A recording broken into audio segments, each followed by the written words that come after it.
Well, an update on the road that was affected by that large sinkhole in Lancaster County, Route 772, has been repaired and is now open in West Earl Township. Water main break on February 2nd caused a 60-foot wide sinkhole and shut down that road for days and days. Township is reminding everyone to drive safely in the area. Hi, I'm Eric Finkenbinder from ABC 27, and we're excited to announce the new ABC 27 News Plus app. Live stream newscasts or watch content on demand. This is different than the ABC 27 app on your smartphone. You can check this out at home, and it's very easy to use. With a Fire Stick, go to the home page, scroll down to search. From there, enter ABC 27.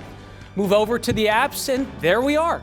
Click the icon and install. It's just that easy.